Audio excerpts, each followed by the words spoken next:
الحمد لله رب العالمين والصلاة والسلام على نبينا محمد وعلى آله وصحبه أجمعين.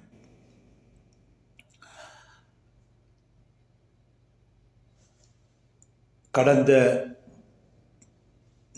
உரைகளில் அஷ்அரியாக்கள் தோற்றம் வளர்ச்சி பற்றி பார்த்தோம். இன்று நாங்கள் ஒரு முக்கிய கேள்விக்கு விடையளிக்க வேண்டிய நிலையில் உள்ளோம். அதாவது அஷ்அரியா கொள்கை எவ்வாறு இஸ்லாமிய உலகில் ஊடுருவியது? ஒரு குர்ஆன் சுன்னாவிலே இல்லாத ஒரு சிந்தனை, வெறும் பகுத்தறிவுவாதத்தை மட்டும் அமைக்கப்பட்ட ஒரு சிந்தனை, அது எவ்வாறு குர்ஆன் சுன்னாவையும் நம்புகின்ற முஸ்லிம்கள் மத்தியிலே எவ்வாறு அது ஊடுருவியது, ஆதிக்கம் செலுத்தியது என்பது ஒரு கேள்வி. அந்த கேள்விக்குரிய விடை என்னவென்றால், அஷ்அரி கொள்கை என்பது ஆட்சியாளர்களாலும் வாழ்முனையாலும் திணிக்கப்பட்ட ஒரு கொள்கையாகும். இந்த அஷ்அரி கொள்கை என்பது மக்கள் மத்தியிலே பிரச்சாரம் செய்து அதன் மூலமாக மக்கள் கவரப்பட்டு நம்பிய ஒரு கொள்கை அல்ல. ஆட்சியாளர்கள் அந்த கொள்கையை மக்களுக்கு திணித்தார்கள். அது மட்டுமல்ல, வாழ்முனையை பாவித்து யார் அஷ்அரியா கொள்கையை ஏற்றுக்கொள்ளவில்லையோ அவருடைய தலை வெட்டப்படும் என்ற அளவுக்கு சில ஆட்சியாளர்கள் அந்த கொள்கையை திணித்தார்கள்.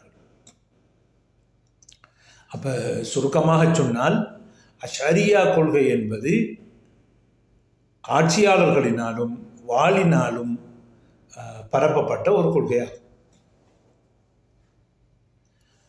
அப்படி என்றால் நாங்கள் அதனுடைய விரிவான விளக்கத்தை பார்ப்போம். முதலிலே நாங்கள் மக்ரிபுல் அரபியில் இருந்து ஆரம்பிப்போம். மக்ரிபுல் அரபி என்று சொல்லும் பொழுது மொரோக்கோ, தூனுஸ், அல்ஜீரியா, லிபியா, இந்த நாடுகளை நாங்கள் சொல்லலாம். இனி அந்த காலத்திலே எடுத்துக்கொண்டால் அந்தலுஸ் என்கிறதும் அடங்கும். அந்தலுஸ் என்பது ஸ்பெயினின் தெற்கு பகுதியிலே உள்ள பகுதி. அது ஒரு காலத்தில் முஸ்லிம்கள் பகுதியில் அவர்களுடைய ஆதிக்கத்திலிருந்து பிறகு மீண்டும் அவர்களுடைய ஸ்பெயின்காரர்களுடைய ஆதிக்கத்துக்கு போய்விட்டது.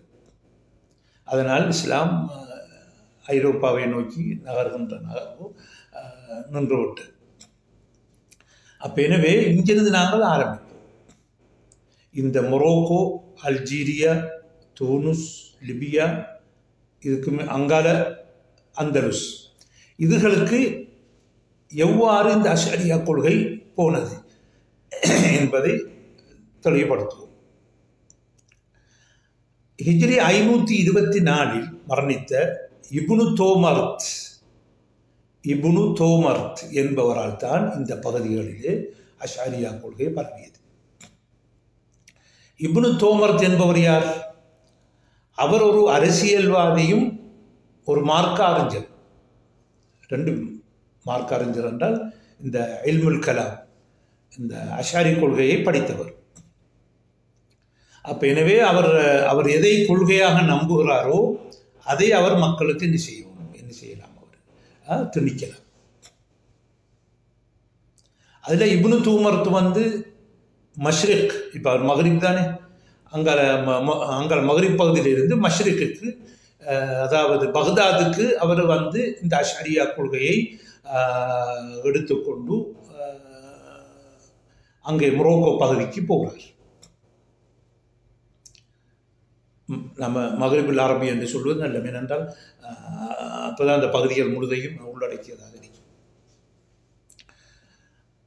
அப்போ மக்ரிபுல் அரபிக்கு அவர் போகிறார். அப்போ பக்தாதுக்கு வந்த நேரத்தில் கசாலி அவர்களை சந்தித்ததாக சிலர் கூறுகின்றனர். சிலர் அவரை சந்திக்கவில்லை, அவர் அஷ்அரியா கொள்கையை வேறொருவரிடம் இருந்து எடுத்தார் என்று கூறுகிறார். எது எப்படியாக இருந்தாலும் அவர் அஷ்அரியா கொள்கையை பக்தாதுக்கு எடுத்துகிட்டு போனார். அவர் குறிப்பாக அம்ரு பில் மஅரூஃப் நஹி அனில் முன்கர், நல்லதை கொண்டு ஏவுதல் தீமையை கொண்டு தடுக்கிற விஷயத்தில் மிகவும் தீவிரமாக இருந்தார். எங்கேயாவது ஒரு மார்க்கத்துக்கு முரணான ஒரு விஷயம் கண்டால் உடனே அதை கண்டிப்பார். அந்த இடம் சூழ்நிலை ஒன்றுமே பார்க்க மாட்டார். அதனால அவர் போகிற இடங்கள் எல்லாம் அவர் இணைஞ்சார். இப்போ அவர் மொரோக்கோ பகுதியிலிருந்து எகிப்துக்கு வந்தார். எகிப்துலேருந்து வந்த உடனே அங்கேயும் இப்படி செஞ்சு அங்கேருந்து ஆக்கள் திருத்தின உடனே அப்புறம் இங்கே டமஸ்கஸ்க்கு வந்து அப்படியோ ஒவ்வொரு ஏரியாக்கள்னா கடைசியில் பகதாதுக்கு வந்து இந்த அஷாரியா கொள்கையை எடுத்து மீண்டும் என்ன செய்கிறார், அவர் அந்த மொரோக்கோ பகுதிக்கு வருகிறார். வந்த உடனே இவர் ஒரு அரசியல் கட்சியாக ஒரு முக்கிய ஒரு கோத்திரம், அதாவது பர்பரியன்கள் என்று சொல்லக்கூடிய அந்த கோத்திரத்து ஆட்களை எல்லாம் வைத்து ஒரு அரசியல் ஒரு ஒரு இராணுவ பலத்தை வைத்து அந்த காலத்திலே ஆட்சியிலே இருந்த அல் முராபித்தூன் என்று சொல்லக்கூடியவர்கள், அவர்கள் மாலிக் மதுஹபை சேர்ந்தவர்கள். அதே நேரத்திலே சலபுடைய கொள்கையை அடங்கிய அஹ்லு சுன்னத் ஜமாத் கொள்கையில் இருப்பவர். அவர்களை தோற்கடித்து இவர் அவர் தன்னுடைய ஆட்சியை அமைக்கிறார். அவர் ஆட்சியத்துக்கு அத்தௌலல் முவஹிதியா அல்லது தௌலத்துல் முவஹிதீன், தௌஹீதுவாதிகளின் ஆட்சி என்று சொல்லப்படும். அவர் தன்னை ஒரு தௌஹீதுவாதியாக முவஹிதாக சொல்லிக் கொண்டிருந்தார். அதாவது அஷரியா கொள்கையை அவர் தௌஹீத் என்றும் அந்த தௌஹீதை எடுக்க வேண்டும் என்றும் அவர் வாதிட்டுக் கொண்டிருந்தார். பிறகு அவர் ஆட்சியை கைப்பற்றதுக்கு பிறகு தான் ஒரு மஹதி முன்தகர், எதிர்பார்க்கப்பட்ட மஹதி நான் தான் என்று நினைத்தார். வாதிட்டு மக்களை நம்ப வைத்தார். பிறகு அஷாரியா கொள்கையிலே ஒரு சின்ன ஒரு 15 வரி உள்ள ஒரு அகீதா ஒன்றை எழுதுகிறார். அஷாரியா கொள்கையிலே 15 வரி, அந்த அகீதாவுக்கு பேர் அல் முர்ஷிதா. அல் முர்ஷிதா என்று அந்த பேர் வழிகாட்டக்கூடியது என்ற அந்த நூலை எழுதுகிறார். அதற்கு ஏன் முர்ஷிதா என்று சொல்லப்பட்டால் அது ஆரம்பம் இஅலம் அர்ஷதன் அல்லாஹு ஐயாக்க என்று வருகிறது. அல்லாஹ் உனக்கும் எனக்கும் நேர்வழியை காட்டுவானாக என்று அந்த வாழ்ந்ததுனால அதுக்கு முர்ஷிதா என்று பெயர் வைத்தது. இந்த கிதாபை எழுதி அஷாரியா கொள்கையை அவர் என்ன செய்கிறார், பரப்புகிறார். யார் அந்த கொள்கையை ஏற்றுக்கொள்ளவில்லையோ அவருடைய தலை கொய்யப்படுகிறது. அதாவது வாள் முனையில் தன்னிடத்தில் அதிகாரம் இருக்கிறது, தன்னிடத்திலே வாள் இருக்கிறது, அது இரண்டையும் பாவித்து அவர் அந்த கொள்கையை என்ன செய்கிறார், இப்னு தோமர்த் என்பவர் பரப்புகிறார்.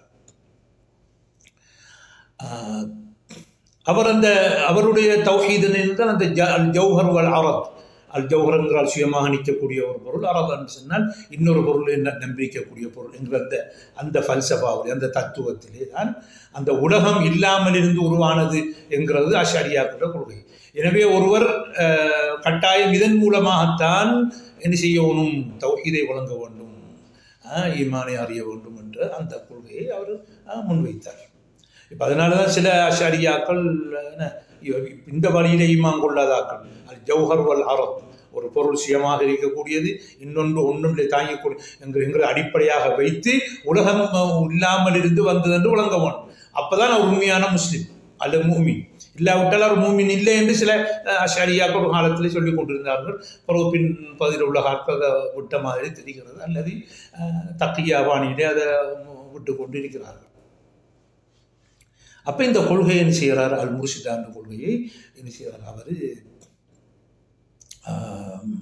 அந்த வாழ்முறையாக பரப்புறாரு. எந்த அளவுக்குனால் யார் நம்பவில்லையோ அவர்களுடைய தலை கொய்யப்படும். அதில் ஆயிரக்கணக்கான மக்களை நெஞ்சிக்கார். ஏனென்றால் ஏற்கனவே இருந்தவர்கள் மாலிக் மதுஹபுக்காராக்கள், இவரும் மாலிக் மதுஹபு.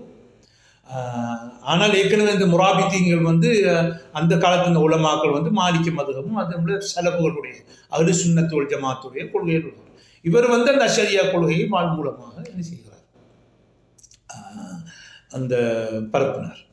அவருடைய அந்த முயற்சியினால்தான் இதுவரைக்கும் இந்த பகுதிகளில் அஷாரி கொள்கை இருக்கிறது. உதாரணமாக மொரோக்கோவில் ஜாமியா உல் கரவீன் என்று இருக்குது, மிஸ்ரில் ஈஜிப்டில் ஜாமியத்துல் அஸ்ஹர் அல் ஜாமியா உல் அஸ்ஹர் இருக்கிறது போன்று அங்கே ஜாமியுல் கரவீன், அங்கே அஷாரி மதுஹபை கற்பிக்கிறார்கள். அதே போன்று தூனிஸில் ஜாமியத்து ஜெய்தூனா ஒன்று இருக்கிறது, அதிலே அவர்கள் அஷாரியா கொள்கையை கற்றுக் கொடுக்கிறார்கள். அல்ஜீரியாவிலே ஜாமியத்துல் அமீர் அப்துல் காதர் என்பவர் பிரான்ஸுக்கு எதிராக போராடியவர். இப்னு அரபியிலே மிகவும் பித்து பிடித்தவர். அவருடைய பேரை நெஞ்சிக்கிறாங்க, அந்த ஜாமியாவுக்கு வச்சிருக்காங்க. அங்கிருந்து என்ன செய்யப்படும், அந்த பொதுவாக அல்ஜீரியாவில் இருக்கிற பெரும்பாலான அல்லது எல்லா ஜாமியாக்களில் அஷாரி கொள்கை படிப்பிக்கப்படுகிறது. ஆனால் இதிலே கூடுதலாக ஜாமியத்துல் அமீர் அப்துல் காரங்கிறது முக்கியமாக அஷாரி கொள்கையை அங்கே பரப்புகிறார். அதேபோல் லிபியாவிலையும் என்ன இந்த அஷாரியா கொள்கை இப்போ உள்ளவர்கள் அங்கே சொல்வார்கள், நாங்கள் மதுஹபிலே மாலிகியா அகீதாவுல் அஷாரியான்னு சொல்வார்கள். இதெல்லாம் இப்னு தூமர்த் என்கிற சஃபாஹ் இரத்த களரியை நடத்தினது மூலமாகத்தான் இவர்கள் இந்த கொள்கைக்கு வந்தார்கள். இது இப்போ மேல் சொன்ன நாடுகளிலே. அடுத்ததாக எகிப்துக்கு எப்படி வந்தது என்று பார்ப்போம். எகிப்தில் எப்படி என்று சொன்னால், ஆரம்பத்தில் ஃபாத்திமியங்கள் அங்கே ஆட்சி அமைத்திருந்தார்கள். ஃபாத்திமியங்கள் காலத்தில் தான் அல் காஹிரா என்கிற ஒரு நகரமே உருவாக்கப்படுகிறது. அப்போ அல் முஇஸ் லிதீன் இல்லா என்பவர் தான் அவர் ஃபாத்திமியங்கள் ஆட்சியாளர்களில் ஒருவர். ஃபாத்திமியங்கள் ஷியா அல் இஸ்மாயிலியா, அதாவது ஷியாக்களில் 3 பிரிவு இருக்குது, பிரதான பிரிவு. 1 இமாமியா, 2 ஜெய்தியா, 3வது இஸ்மாயிலியா. பிரதான பிரிவுகள், அது உள்ளுக்கால 1000 பிரிவுகள் இருக்கும். பிரதான பிரிவுகளாக நான் சொல்கிறேன், சுருக்கமாக இந்த விஷயத்தை வழங்கிக் கொள்வது. இமாமியா என்பது தற்போது ஈரானில் இருக்கிறது இமாமியா கொள்கை. அவங்க தான் அபூபக்கர் உமர் ரலியல்லாஹு அன்ஹு அவர்களை சபிக்கிறார்கள், இல்லாட்டி காபிர் என்று சொல்லக்கூடியார்கள். ஈராக்கில் ஒரு பகுதியில் இருக்கிறாங்க. இப்படியா இவங்க இமாமியா காரர்கள் நாங்கள் சொல்லலாம். இன்னொன்று ஜெய்தியா, ஜியூதுன்னு சொல்லுவாங்க அல்லது ஜெய்தியான்னு சொல்லுவாங்க. அவங்க யமனில் வடபகுதியில் இருக்கிறாங்க. வடபகுதியில் இருக்கிறாங்க அவங்க ஜியூதுகள், ஜெய்தியாக்கள். இந்த 3வது கொள்கை இருக்கிறது இஸ்மாயிலியாண்டு. அது எங்களை அகலு சுன்னாக்கள்கிட்ட எங்கள்கிட்ட சூவிசமன் ஒன்று உருவாக்குனாங்களே, ஆத்மீகம்ன்ற பேர் இல்லை, அது மாதிரி ஷியாக்கள்கிட்ட ஆத்மீகமாக உள்ளது தான் இஸ்மாயிலியா. அப்போ எல்லாம் தசவுஃப் ஷியான்னு சொல்லிட்டாங்க. ஷியாக்கள்கிட்ட இருக்கிற தசவுஃப் என்ன என்றால் அந்த இஸ்மாயிலியா. இந்த ஆச்சரியமான விஷயம் என்னென்னா, இந்த இஸ்மாயிலியா கொள்கை இங்கே ஈரானில் தடை செய்யப்பட்டிருக்கு. அது நம்ம நாட்டில் நாங்கள் போராக்காரர்கள்னு சொல்லுவோம். அவங்க இந்தியாவில் அதிகமாக இருக்கிறாங்க. இப்போ ஃபாத்திமியங்கள் யார் என்றால் இந்த இஸ்மாயிலியா காரர்கள், அந்த ஷியா அது இஸ்மாயிலியா பாத்தினியான்னு சொல்கிறாங்க. ஏனென்றால் குர்ஆனுக்கு உள்ரங்கம் இருக்குது, வெளிரங்கம் இருக்குது. வெளிரங்கம் சாதாரண பொதுமக்களுக்கு, உள்ரங்கம் புத்திஜீவிகளுக்குன்னு சொல்லி அவங்க நெஞ்சிக்கிறாங்க, பிரிச்சிருக்கிறாங்க. ஆனால் பொதுமக்களுக்கு சொல்ல மாட்டாங்க. பொதுமக்களுக்கு வெளிரங்க கருத்தை சொல்லிக்குவாங்க. அவங்க ஒரு மிச்சம் அவங்களோட உலமாக்கள் அவங்களோட புத்திஜீவிகளுக்கு மத்தியில் தான் இதுக்கு இப்படியா தொழுகை என்ற கருத்து இப்படி இல்லை, அது இப்படித்தான், ஜக்காத் என்றா இப்படி இல்லை இப்படித்தான், அவங்களுக்குள்ள சொர்க்க நரகம்ங்கிறது ஒன்று இல்லை, அது சொர்க்க நரகம்ங்கிற கருத்து இப்படித்தான் அவங்களுக்குள்ள பேசி போடுவாங்க. இதை பாத்தினியாக இந்த கொள்கையில் உள்ளவர்கள் தான் ஆட்சி செய்தார்கள் எங்கே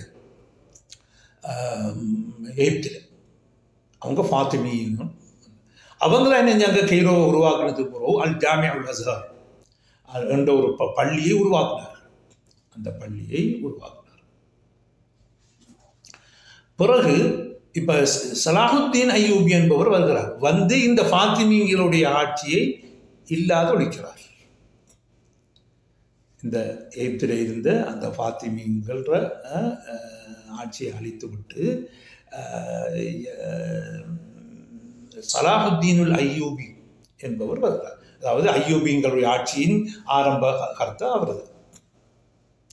அவர் 589 மரணிக்கிறார். அவர் யார் என்ற அவர் ஷாஃபி மதுஹபையும் அஷாரியா கொள்கையையும் கொண்டவர். ஷாஃபி மதுஹபை பின்பற்றுபவர். ஏனென்றால் அவர் குர்திஷில் உள்ளானவர். அதனால் அவர் ஷாஃபி மதுஹபு. அடுத்தது அஷாரி மதுஹப். அசல் குருதி. அவர் நல்ல அரபியில் குருதியில் உள்ளார். அவர் தான் பைத்துல் மக்திஸை இவர்கள்ட்ட இருந்து யார்கிட்ட இருந்து சிலுவையாளர்களிடமிருந்து நெஞ்சவர் மீட்டெடுத்தவர். இப்போ அவர் தான் என்ன செய்கிறாரு, ஃபாத்திமிங்களுடைய ஆட்சியை கவிழ்த்து விட்டு அவர் ஆட்சியை கொண்டு வந்து ஷாஃபி மதுஹபையும் அந்த அகீதாவில் ஷாஃபி மதுஹபையும் என்ன செய்கிறார், பரப்புறார். இதை அஷாரியா கொள்கையை திணிக்கிறார். என்ற ஷாஃபி மதுஹபை திணிக்கலாது, இன்னும் மற்ற மதுஹபுகளும் இருக்கிறதுனால அதை திணிக்கல அவரால். அப்போ ஆனால் அஷாரி கொள்கையை திணிக்கிறார். அப்போ அஷாரியா கொள்கையை திணிக்கிறதுக்கு அவர் கையாண்ட முறை என்ன என்றால், முதலாவது அவர் என்ன செய்கிறார், 2 மதரசாக்களை கைரோவில் உருவாக்குறார். அதாவது அல் மதரசல் நாசிரியான்ற ஒரு மதரசா, அடுத்தது அல் மதரசல் கம்ஹியாங்கிற ஒரு மதரசா. இந்த 2 மதரசாவை உருவாக்கி இந்த அஷாரி கொள்கையை அங்கே என்ன செய்கிறாரு, பரப்புறார். அது மட்டுமல்ல,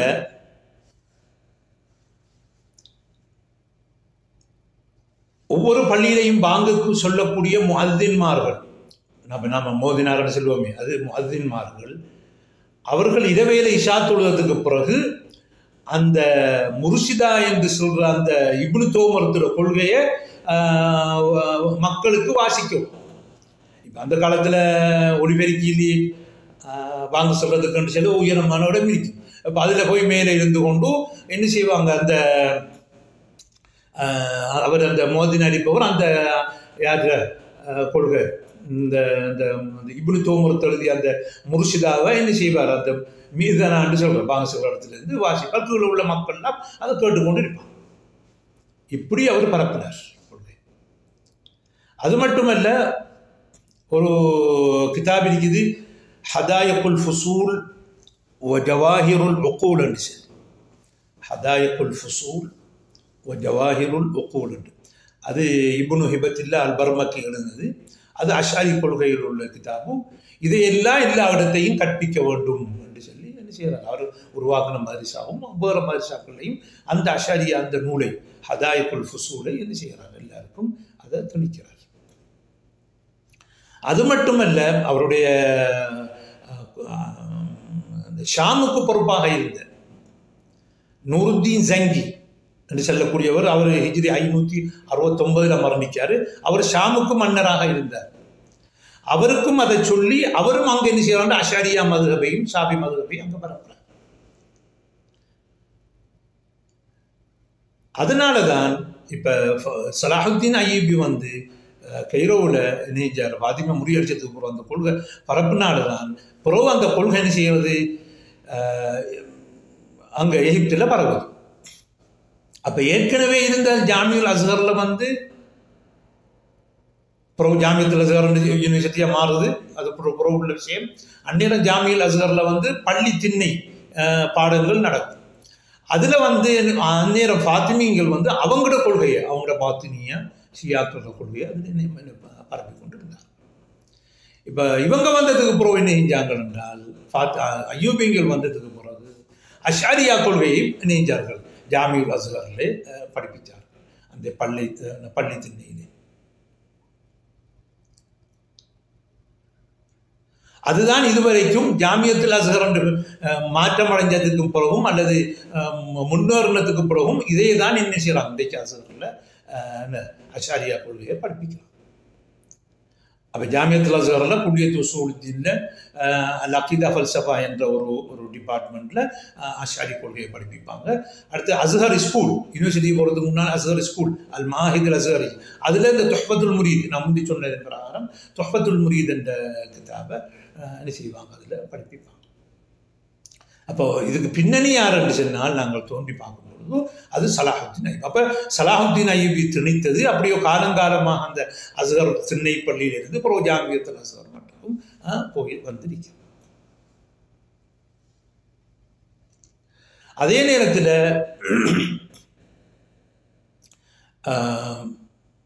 பைத்துல் மக்திஸில் ஃபஹ்ருத்தீன் இப்னு அசாக்கிர்,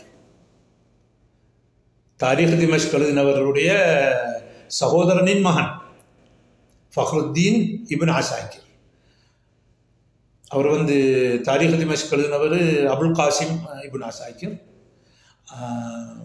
அவர் வந்து தபீன் கதிபில் முஃப்தரி என்ற கிதாபம் எழுதியிருக்காரு. அவருடைய சகோதரமான ஃபஹ்ருத்தீன். அவர் பைத்துல் மக்திஸில் அந்த குதுசில் அந்த நகரத்தில் என்ன செய்வாங்க, குதுசில் வந்து இந்த இப்னு தோமர் எழுதிய அந்த அல் முர்ஷிதா என்ற நூலை மக்களுக்கு படிப்பித்துக் கொண்டிருந்தார். அப்போ எங்கே பாருங்க, மக்ரிபில் உருவான ஒரு கிதாப் ஒன்று என்ன செய்யுது, இப்போ மஷ்ரிக்கில் குதுசில் என்ன செய்யப்படுது, ஒரு ஃபஹ்ருத்தீன் இப்னு அசாக்கிர் என்பவரால் அங்கே.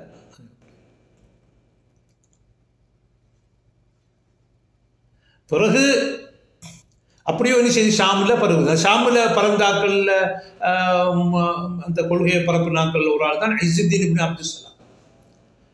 நான் அவரை பற்றி ஏற்கனவே அந்த வரலாற்று இதில் நான் சொல்லியிருக்கணும், இன்னைக்கு அதை தவறி போய்த்து அதை இப்போ நான் சொல்லிக்கொள்கிறேன்.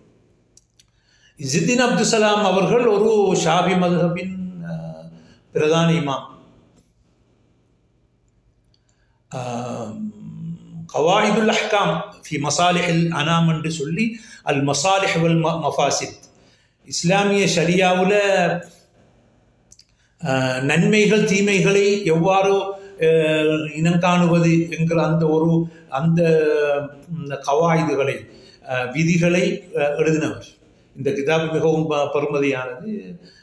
அந்த கிதாபை அந்த ஃபிக்ஹுல் மசாலிஹ் என்று சொல்வார்கள். அதோடு சம்பந்தப்பட்டாக்கள் இந்த கிதாபில் வாசிக்காம அறியாம போகிறார்.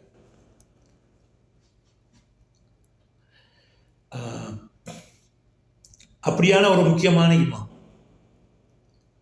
அவர் பித்அத் விஷயங்கள்ல, மார்க்க சட்டங்கள் ஃபுரூஉடைய விஷயத்தில் உள்ள பித்அத்துகளில ரொம்ப கண்டித்தவர் மனுஷன். இந்த மௌத்தானாக்களுக்கு குர்ஆன் ஓதுறது எல்லாம் கண்டித்திருக்கிறார்.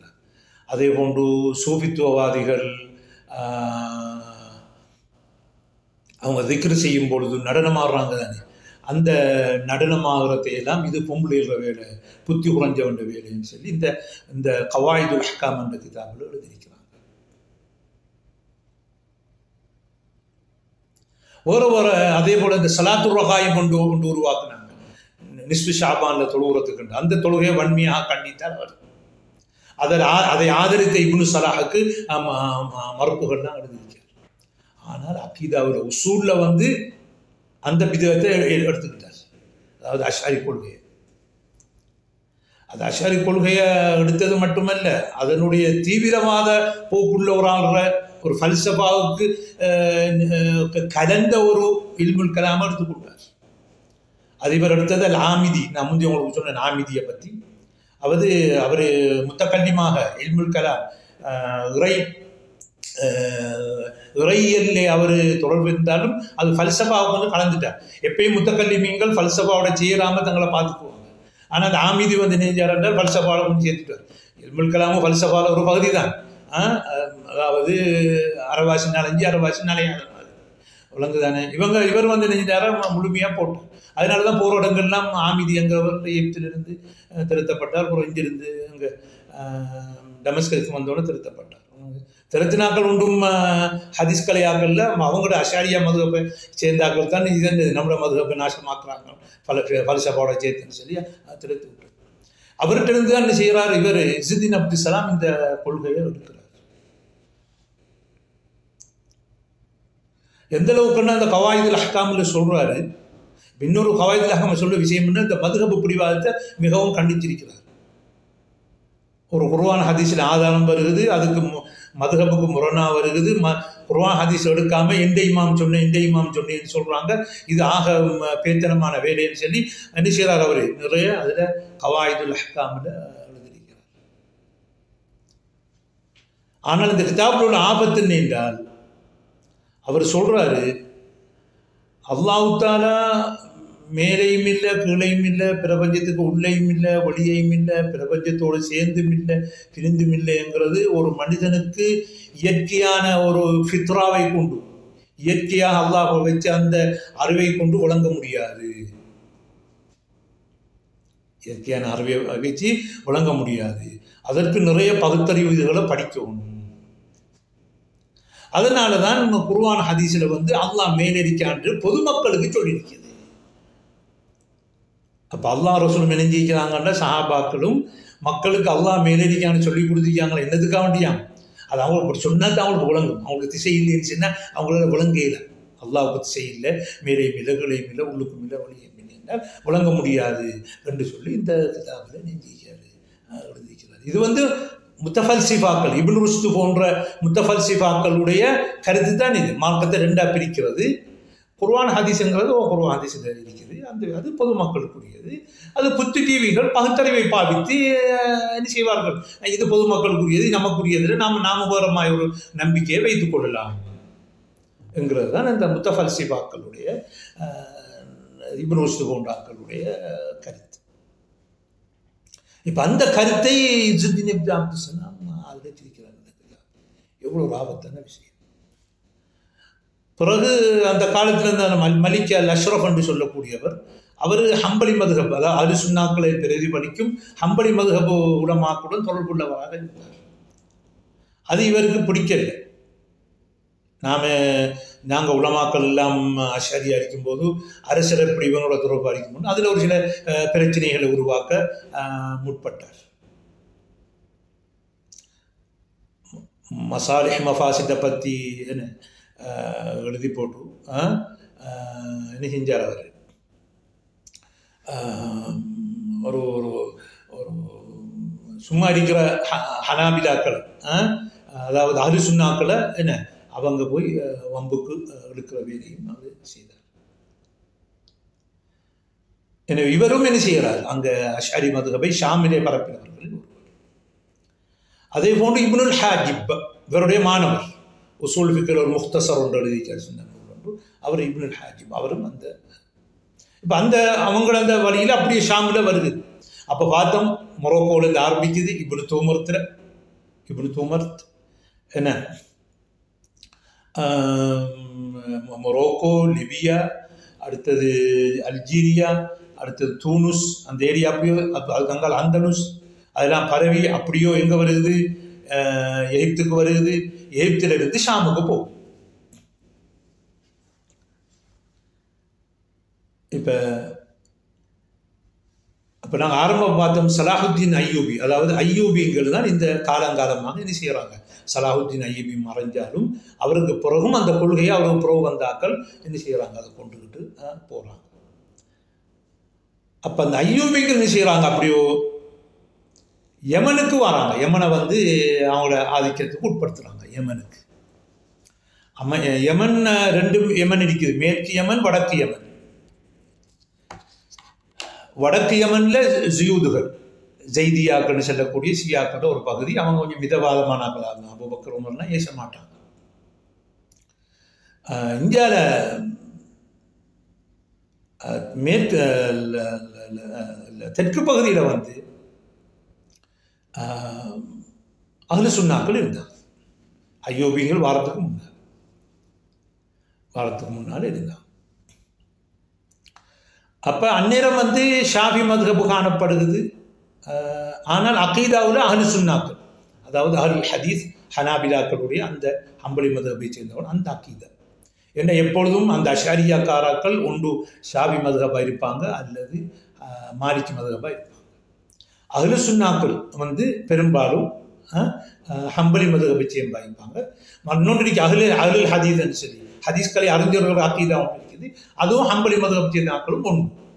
அப்போ அவங்க ரெண்டு பேரும் சேர்ந்து தான் அஹ்லு சுன்னத் வல் ஜமாஅத்தை பிரதிபலிக்கிறார். அப்போ அய்யூபிங்கள் என்ன செய்கிறாங்கன்னு யமனுக்கு வராங்க. அப்போ அவங்ககிட்ட கூட இருக்கிறது என்ன, அவங்ககிட்ட கூட இருக்கிற அஷாரியா கொள்கை. அதை கொண்டு யமனில், அதுவும் என்ன தெற்கு யமனில் என்ன செய்கிறாங்க, திணிக்கிறாங்க. அப்போ தெற்கொண்டு இருக்குது, வடக்கொண்டு இருக்குது. வடக்கில் ஜியூதுகள் ஷியாக்கள் ஒரு பாதிப்பு. இங்கே அஹ்லு சுன்னாக்கள் அவங்க அகீதா அஹ்லு சுன்னல் அகீதா உள்ள இருக்கிறாங்க அவங்க. சரிதான். இப்போ அய்யூபிங்க என்ன செய்கிறாங்க, இந்த மதுஹபை இங்கே கொண்டு போகிறார். இப்போ அய்யூபிங்கள் வாராங்க 569 ஹிஜ்ரியில். அய்யூபிங்கள் எங்கே தெற்கு யமனுக்கு வாராங்க 569.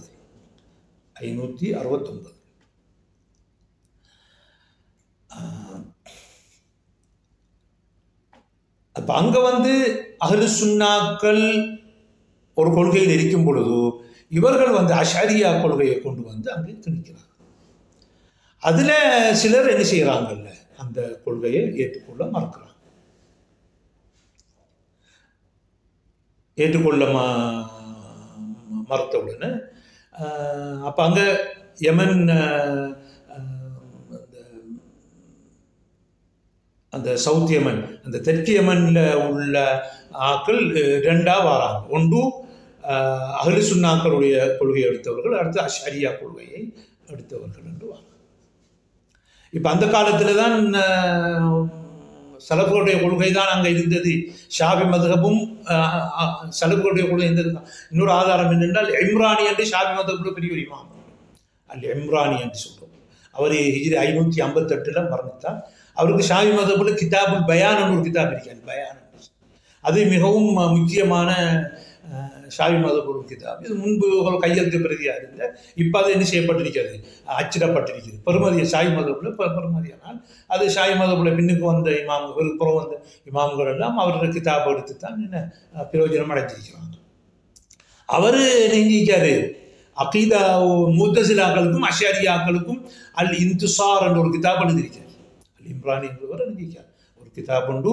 அவர் ஹிஜ்ரி 558 மரணிக்காரு. அவர் என்ன செய்யற அந்த கிதாப் எழுதுறார், அல் இன்துசார். அப்போ இங்கே என்ன செய்யுது, இங்கே சேர்ந்த உடனே காலப்போக்கில் அது அப்படியோ அஷரியாக மாறுது. அப்போ தெற்கு யமன் என்பது என்ன செய்யுது, அஷரியாவாக கால ஓட்டத்தில் என்ன செஞ்சது. ஏன்னா அதிகாரத்தோடு வந்தாக்கள் தானே, அப்போ எல்லாரும் அதிகாரத்தில் உள்ள ஆக்களுக்கு சாஞ்சி தான் போவாங்க. அப்போ அதில் அங்கே போய்த்தான் போன உடனே அப்போ யமனில் அது குறிப்பாக அந்த அதன் ஹதரமௌத், அதான் முக்கிய நகரங்கள். அதன் என்ற இடம், அடுத்தது ஹதரமௌத் என்ற இடம். அது ஹதரமௌத்தை சேர்ந்தாக்கள் தான் ஹதரமி என்று சொல்லுவாங்க. இங்கே ஐயூபியங்கள் தெற்கு யமனுக்கு கொண்டு வந்த அந்த கொள்கையை தான் யமன்வாசிகள் ஸ்ரீலங்காவுக்கு இலங்கையிலே இறங்கிய பொழுது அந்த கொள்கையோட இறங்கினார்கள். அப்போ அவங்க இறங்கக்குள்ள அவங்கள்ட்ட ரெண்டு இருக்குது. ஒன்று ஷாஃபி மதுஹப் இருக்குது, ரெண்டாவது அஷாரி கொள்கை. இப்போ அந்த கொள்கை அங்கே இறங்கின உடனே அவங்க மார்க்கத்தை படிப்பிக்கக்கூடிய, அவங்களுக்கு தெரிஞ்ச மார்க்கத்தை செல்லுவாங்க. இப்போ அவங்களுக்கு தெரிஞ்ச மார்க்கம் ஷாஃபி மதுஹபும், அடுத்தது அஷாரி கொள்கை. அவங்க இலங்கையில் என்ன செய்கிறாங்க, அது குறிப்பாக அந்த சவுத்தில் உள்ள அந்த மதரசாக்கள், ஆரம்ப காலத்தில் அந்நேரம் உருவாக்கப்பட்ட மதரசாக்கள் எல்லாம் என்ன செய்யப்படுது, இந்த ரெண்டு கொள்கையும் ஷாஃபி மதுஹபும் ஃபிக்ஹுகளையும் பரப்பப்படுது, அஷரியா கொள்கையும் பரப்பப்படுது. அப்போ முந்தைய ஆரம்ப காலகட்டங்களில் பஹ்ஜத்துல் இப்ராஹிமியாவில் தான் இது கொள்கையை படிப்பிச்சாங்க. அப்புறம் இலங்கையில் எல்லா பகுதியிலிருந்து அங்கே போய் படிப்பாங்க. படிச்சுட்டு அவங்க ஊருக்கு போய் கொள்கையை நடாத்துறது, கத்தம் பாத்தியா ஓதுறது, இப்படி சடங்குகளை செய்கிற வேலைகளை, கல்யாணங்களுக்கு முன்பு துவா ஓதி நடத்துறது, இப்படியான அந்த சமூக சடங்குகள் அதிலெல்லாம் பங்களிச்சு வந்தது. அங்கே உலமாக்கள் பயிற்று பெற்றாங்க. அதில் மக்களுக்கு தேவையான மார்க்க சட்டங்கள் சிலரையும் அவங்க போய் கேட்டால் ஷாஃபி மதுஹப் படிப்பையில் பத்துவா போவாங்க. இனி காலம் போக என்ன செய்யறதுன்றால் ஒவ்வொரு பகுதிகளிலையும் மரிசாக்கள் ஆரம்பிக்காங்க. அட்டாளச்சனையில் ஷர்கியா உருவாக்கப்படுது, அப்புறம் காத்தாங்குடியில் மதரசத்துல் ஃபலாஹ் உருவாக்கப்படுது. அப்படியோ என்ன செய்யுது, இலங்கை எல்லா பகுதிகளிலையும் என்ன மரிசாக்கள் உருவாக்கப்படுது. எந்த அளவு கொண்ட மரிசாக்கள் கூடி, மரிசாக்கள் இடறி உள்ளூர் அளவுக்கு என்ன மரிசாக்கள் கூடிட்டு. அப்போ இதுகளெல்லாம் பஹ்ஜத்துல் இப்ராஹிமி அந்நேரம் பஹ்ஜி என்றதான் ஒரு பெரிய ஒரு ஒரு ஒரு அந்த காலங்களில் ஒரு ஆள் பஹ்ஜி என்று பின்னு போட்டு அது பெரிய என்னமோ மாதிரி இப்போ அப்படி நான் பெய்து அந்த காலம். அவங்க நீங்கள் இந்த கொள்கையை பரப்பி கொண்டு வந்தாங்க. அப்போ எங்கள் இலங்கைக்கு வந்தது எப்படி, இதன் ஊடாக அவங்க யமன்காராக்களை போல சொல்லல, அவங்களுக்கு தெரிஞ்ச இஸ்லாமும் அவங்களுக்கு சந்தேகம். நாம் அடிப்படை ஈமான் அல்லாஹ் கொண்டு நம்பணும், ரசூலை கொண்டு நம்பணுங்கிறது அடிப்படை விஷயம். அதை வச்சு நாங்கள் இஸ்லாத்துக்கு வந்துட்டோம். அப்போ வந்தால் மற்ற விஷயங்களை நாங்கள் முழுபார்வை செஞ்சு சரியாக முடியாது பார்த்துப்போம். இப்போ இன்னொருத்தில் போய் என்ன செய்வாங்க, ஷியாக்காராக்கள் போய் அவங்களோட இதாக கொடுப்பாங்க. அப்போ அவங்க கொண்டு வந்ததுக்காண்டி அவங்க செய்யலுமா, அவங்க ஆரம்பத்தில் எடுத்தாலும் புறவை என்னன்னு பார்த்து அவங்க திருத்தி கொடுப்பாங்க. அது மாதிரி தையான விஷயங்களும் அவ்வாறு தான். ஆனால் என்ன செய்யறாங்க, நம்ம நாட்டில் நாங்கள் சம்பிரதாய முஸ்லீம்கள் என்று சொல்லி நாங்கள் பாரம்பரிய முஸ்லீம்கள் என்று நாங்கள் எங்களுடைய கொள்கையை பாதுகாக்கிறோம், நாங்கள் அஷாரியாவை கொள்கையை சேர்ந்தவர்கள், மதுஹபிலே ஷாஃபி இமாமை சேர்ந்தவர்கள் என்று சொல்லி சொல்கிறார். இப்படி சொல்றதுல அர்த்தம் இல்லை. ஏன்னா சம்பிரதாய முஸ்லீம்கள் யாருன்னா சஹாபாக்கள் வழியிலே, சஹாபாக்கள் தாபியங்கள் வழிவந்தாக்கள் தான், அந்த கொள்கையை பின்பற்றாக்கள் தான் சம்பிரதாய முஸ்லீம். அந்த ஒரு 100-200 வருஷத்துக்கு முதல்ல வந்த, இல்லாட்டி 300 வருஷத்துக்கு முதல் வந்த யமன்ல இருந்து வந்த ஒரு ஆள் வந்து இஸ்லாத்தை தந்துட்டு போனால் அதுதான் சம்பிரதாயம்னு சொல்லி முஸ்லீம்கள் சொல்ல முடியாது. எனவே நாம குர்ஆன் ஹதீஸுக்கு என்ன செய்வோம், நாங்கள் மதுஹப் ஆரம்பத்தில் படித்தாலும் பிறகு என்ன செய்வோம், அப்போ இது அஷாரி கொள்கைப்படையானது, அஷாரி கொள்கை இந்த இலாஹியாத், அதாவது இறைவனோட சம்பந்தப்பட்ட விஷயத்தில் அவங்க பெரிய தவறுகள் செய்கிறாங்க, அது நாம் விட்டுறோம். அதை தூக்கி பிடிச்சி கொண்டு நாங்கள் என்ன செய்யக்கூடாது, நாங்கள் சம்பிரதாய முஸ்லீம்கள், நாங்கள் இதை விட மாட்டோம், மற்ற கொள்கையெல்லாம் புதுசாக வந்தேன்னு சொல்கிறோம். இப்போ சஹாபாக்கள் தாபிங்கிற காலத்தில் இருந்த அந்த கொள்கை புதுசாக வந்ததுன்னு சொல்கிறாங்க. இப்போ புதுசாக வந்துட்டா இவங்களுக்கு தெரிஞ்சது புதுசு தானே. இப்போ இவங்களுக்கு புதுசாக தெரிஞ்சால் அது புதுசு அப்படி பார்க்கப்படாது. இது எங்கிருந்து வந்ததுன்னு பார்ப்போம். நீங்க அஷாரின்னு சொல்றீங்க, இமாம் அஷாரிக்கு முன்னாலே எப்படி இருந்ததுன்னு பாருங்க. அங்கே உள்ள இமாம்கள் ஐமத்துல் ஹதீஸ், ஐமத்து தப்சீர் எல்லாம் என்னமா இருந்தாலும் வாங்க, அஷாரிக்கு முன்னும் உள்ள இமாம்கள். நான் இன்ஷா அல்லாஹ் அடுத்த ஒரு கட்டத்தில் இன்ஷா அல்லாஹ் பேசுவேன் அதை பற்றி. எனவே அங்கிருந்து இப்போ இலங்கைக்கு வந்த மாதிரி தான் தமிழ்நாடுக்கும் கேரளாவுக்கும் போயிடுச்சு. கரையோர பகுதிகளுக்கு இந்த அஷாரியா கொள்கையும் ஷாஃபி மதுஹபும் போயிடுச்சு. அதே மாதிரி தான் அங்கிருந்து இந்தோனேசியாவுக்கும் போயிடுச்சு. யார் மூலமாக? இந்த தெற்கு யமன் தெற்கிலே உள்ள அந்த ஹதரமிகள் அவர்கள் மூலமாக இந்தோனேசியா போயிடுச்சு. அதே போல தான் மலேசியாவுக்கும் போயிடுச்சு. இப்போ அங்கால மலேசியாவிலிருந்து ஃபத்தானிக்கு போயிடுச்சு, அதாவது தாய்லாந்தில் இருக்கிற முஸ்லீம்கள் வர போகுது. எனவே இவங்கள் எல்லாம் என்ன செஞ்சாங்க, இந்த மதுஹபில் போனதுக்கு ஆட்டோமேட்டிக்காக நெஞ்சிட்டாங்கன்னொன்னே இவங்க அஷாரியாக மாறிட்டாங்க, ஷாஃபி மதுஹபுக்காராக்களாக மாறிட்டாங்க. அப்போ இப்படித்தான் என்ன செய்தப்ப, அப்போ சலாஹுத்தீன் அய்யூபி எகிப்தில் திணிச்சது, பிறகு வந்து யமனில் கொண்டு வந்து அதில் அவர் ஆக்கள் வந்து சலாஹுத்தீன் அய்யூபி ஆக்கள் வந்து திணிச்சது. அங்கிருந்து என்ன செய்யுது, எங்களோட நாடு Kerala, Tamil Nadu, Malaysia, Indonesia, Thailand என்று அப்படின்னு செய்தது பறந்து போயிருக்கு. அப்போ பார்த்தீங்கள் என்றால் எப்படி அந்த அந்த அந்த வட்டம் போகுது பாருங்க, மொரோக்கோட ஆரம்பித்து எங்கே போய் வந்து முடிஞ்சிருக்குங்கிறத நீங்கள் பார்க்கலாம். இவ்வாறு தான் என்ன செஞ்சிருக்குது. அப்போ பெரும்பாலான பகுதிகள் எல்லாம் அதிகாரத்தில், இப்போ சிலர்கள் சொல்லலாம் எங்களுக்கு இலங்கைக்கு அதிகாரத்தில் வரல என்று சொல்லலாம், ஆனால் கொண்டு வந்தாக்களுக்கு அதிகாரம் மூலமாக தான் திணிக்கப்பட்டுச்சு. அவங்க அதை கொண்டு வந்து நீஞ்சாங்க, எங்களுக்கு தந்தாங்க. எனவே சுருக்கமாக சொல்ல போனால் அஷாரியா மதுஹப் என்பது முஸ்லீம்கள், முஸ்லிம் மக்கள் ஒரு பகுதியினர் அல்லது பல பகுதிகளிலே இது பரப்பப்பட்டது. வாழ் முனையிலே அடுத்தது அதிகார வர்க்கத்தினால அதிகாரத்தை பாவித்து பரப்பப்பட்ட ஒரு மதுஹப் தான் அஷாரி மதுஹபாகும். அடுத்ததாக நான் இங்கே ஒரு பக்தாதுக்கு எவ்வாறு அஷாரி மதுஹப் வந்தது அந்நேரம் என்கிறதையும் எடுத்துக்க சொல்லியாக வேண்டும். நான் ஏற்கனவே சில இடங்களில் சுட்டி காட்டியிருக்கணும், கொஞ்சம் அதை தெளிவாக சொல்ல வேண்டும். அந்த நிலாமியா என்ற ஒரு மதரசா பக்தாதிலே உருவாக்கப்பட்டது.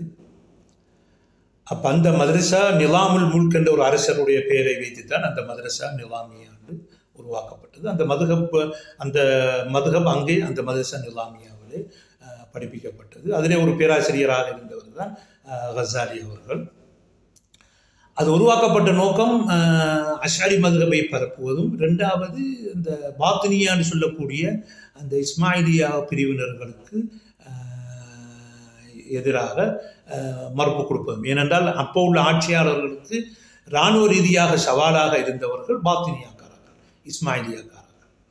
அப்போ அவங்களை எதிர்கொள்வதற்காக வேண்டி அப்போ இராணுவ ரீதியாகவும் அவர்களை நாங்கள் முன்னோக்க வேண்டும், ஃபேஸ் பண்ண வேண்டும். அதே போல் அறிவு ரீதியாகவும் கலாச்சார ரீதியாகவும் அவர்களை என்ன செய்ய வேணும், முறியடிக்க வேண்டும் என்று சொல்லித்தான் அந்த மதரசா உருவாக்கப்பட்டது. அதில் இந்த மதரசா நிலாமியாவில் ஒரு சம்பவம் நடக்குது. அது ஒரு இடத்த அந்த மரிசாவிலிருந்து அந்த மதரசா நிலாமியாவுக்கு ஒருவர் ஆசிரியர் விரிவுரையாளராக ஒருவர் வருகிறார். அவர் தான் இப்னுல் குஷைரி. அதாவது ரிசாலா என்று தசவுஃபுலே கிதாப் எழுதிய அபுல் காசிம் அல் குஷைரியுடைய மகன். நான் உங்களுக்கு முன்பு சொல்லியிருக்கிறேன், ஞாபகம் இருந்தால் முன்னிட்டு கேட்டுக்கொள்ளுங்கள். இந்த ஜுவைனியும் இந்த குஷைரியும் பைஹக்கியும் 3 பேரும் நண்பர்கள். 3 பேர் ஒன்றா தான் ஹஜ்ஜுக்கு போகணும். விளங்கு தானே? இவர் ஜுவைனியும் இல்முல் கலாம் இறையியலோடு உள்ளார். அடுத்தது பைஹக்கி ஹதீஸ் கலையோடு உள்ளார். குஷைரி சூஃபித்துவத்துக்கு உள்ளார். இந்த 3 பேரும் நண்பர்கள். அப்போ அவருடைய மகன் தான் இப்னுல் குஷைரி. அப்போ பக்தாத்தில் ஏற்கனவே அஹ்லு சுன்னாக்கள், அவங்க தான் ஹனாபிலாக்கள் என்று ஒரு ஆக்களிக்கிறாங்க. ஹம்பலி மதுஹபை சேர்ந்தாக்கள், அவங்க அஹ்லு சுன்னாக்களை பிரதிபலிக்கிறாங்க. அஷாரியாக்கள் புறவு நாங்கள் தான் அஹ்லு சுன்னாண்டு அந்த பட்டத்தை பறிச்சிட்டு சொட்டி பறிச்சிட்டு போக போகிறாங்க. அது தவறு. ஒழுங்கு தானே? இந்த அஹ்லு சுன்னாக்கள் இமாம் அஷரி வாரத்துக்கு முன்னாலே இருக்கிறாங்க. மரபடி சொல்கிறேன், நாங்கள் தான் அவங்க சொன்னாங்க, அவங்க அப்படி சொல்லிடுறாங்க. அது தவறு. அப்போ அங்கே ஹனாபிலாக்கள் இருக்காங்க. அவங்களுக்கு ஒரு பள்ளியும் இருக்குது, ஜாமியுல் ஹனாபிலான்னு ஒரு பள்ளியும் அங்கே இருக்குது. அப்போ பக்தாத்தில் மதரசா நிலாமியாவுக்கு இந்த இப்னுல் குஷைரி அங்கே என்ன செய்கிறார் என்றால், ஒரு ஆக்களுக்கு உபதேசம் சொல்லி பொதுமக்கள் அவருடைய ஆதரவாக சேர்த்துக்கொண்டு இந்த ஹம்பலி மதுஹபுக்கு எதிராக பிரச்சாரம் செய்கிறார். ஹனாபிலாக்களுக்கு எதிராக இவர்கள் தஜ்சீம், அல்லாவுக்கு சடம் இருக்குன்னு சொல்பவர்கள், அல்லாவையும் படைப்பினங்களையும் ஒப்பாக்குபவர்கள், தஷ்பீ, எனவே இவர்கள் அப்படி இப்படி என்று சொல்லி என்ன செய்கிறார். இப்னுல் குஷைரி அவர்கள் அவருடைய மதரசா நிலாமியாவில் பெரிய ஒரு பாரிய பிரச்சாரத்தை எடுக்கார். இப்போ அவருக்கு ஒரு ஆதரவாளர்கள்லாம் பேச்சு. அப்போ இந்த செய்தி ஹம்பலி மதுஹப்காக்களுக்கு செய்தி கிடைச்சி இப்படி நமக்கு எதிராக பெரிய பிரச்சாரத்தை இந்த இப்னுல் குஷைரி செய்கிறார். அவங்க நெஞ்சாங்கன்னு தற்பாதுகாப்புக்காக நம்மளோட பள்ளியை அட்டாக் பண்ண வருவாங்க, தாக்க வருவாங்கன்றதுக்காக வேண்டி அவங்க பள்ளிக்கு முன்னுக்கு செங்கல்களை எல்லாம் அடுக்கி வச்சு கொண்டாங்க. ஆக்கள் அந்நேரம் என்ன அந்த மற்ற நவீன ஆயுதங்கள் ஒன்றும் இல்லையே. இப்போ அவங்கள்ட்ட தடுக்கிறதுக்குரிய ஒன்று இந்த வாழெல்லாம் அவங்க பாவிக்கிறதில்ல. அப்போ பள்ளியை பாதுகாக்கணும் வந்தாண்டு வச்சு. அப்போ இப்னுல் குஷைரி பேசினோன்னு இப்னுல் குஷைரியுடைய ஆதரவாளர்கள் என்ன செய்கிறாங்க, ஹிஜ்ரி 469 சம்பவம் நடக்குது. தானே?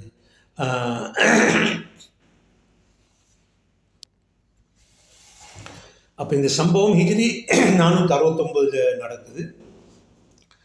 அப்போ என்ன செய்கிறாங்கன்னா, இந்த இப்னுல் குஷைரி, அபு நஸ்ர் இப்னுல் குஷைரின்னு சொல்வார்கள். வாப்பாக்கா அபுல் காசிம் அல் குஷைரி, இவர் அபு நஸ்ர் அல் குஷைரின்னு சொல்வார்கள். இவருடைய ஆதரவாளர்கள் பள்ளியை தாக்க வருகிறார்கள். தாக்க வந்தோட இவங்க ரெடியாக இருந்தாக்கள் அங்கே பள்ளியில் இருந்த செங்கல் எடுத்து வாராக்களுக்கு எறிஞ்சாங்க, அட்டாக் பண்ண வந்தாங்க. இப்போ அதில் ஒருவர் மௌத்தாகிறாரு, பலர் காயமடைஞ்சாங்க. இதனால் ஆத்திரமடைஞ்ச இப்னுல் குஷைரி ஆதரவாளர்கள் பக்கத்தில் இந்த மார்க்கெட்டுக்கு போய் சந்தையை போய் அப்படியே மூடி விடுறாங்க.